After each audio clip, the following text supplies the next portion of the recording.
7 দিনের মধ্যে আপনার কোনো ঋণ থাকবেন না। কত কোটি কত হাজার কোটি টাকা ঋণ আছেন আপনি, আল্লাহ তাআলা ঋণের ব্যবস্থা করে দেবেন, গাইবি ফজিলত পাবেন। আলহামদুলিল্লাহ, অনেক ভাইরা এই দোয়াটি আমল করে আলহামদুলিল্লাহ গাইবি ফজিলত পেয়েছেন, আপনিও পাবেন। গাইবি ফজিলত যদি কোনো ব্যক্তি পেতে চায় তাহলে এই আমলটি তাকে করা লাগবে। আল্লাহ রাব্বুল আলামিন গাইবি ফজিলত তাকে দান করবেন। প্রিয় ভাইরা আমার, কেউ যদি আল্লাহ তাআলার কাছে চাইতে পারে, আমার আল্লাহ রাব্বুল আলামিন তাকে দান করে দেন। আল্লাহ রাব্বুল আলামিন বলেন, প্রিয় ও আমার বান্দারে, তুমি আমার কাছে চাও।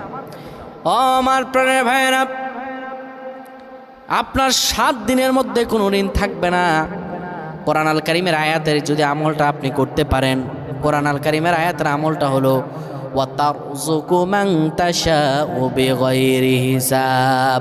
এই আয়াতটি আপনি 10 বার পড়বেন, এরপরে আপনি রাসূলুল্লাহ শিখানো এই দোয়াটা পড়বেন, আল্লাহুম্মা কফিনি বিহালালিকা আন হারামিক ওয়াগনিনি বিফদলিকা আম্মান সিওয়াক। হযরত আলী রাদিয়াল্লাহু তাআলা বলেন, আমার কাছে এক ব্যক্তি আসলো আর আমি রাসূল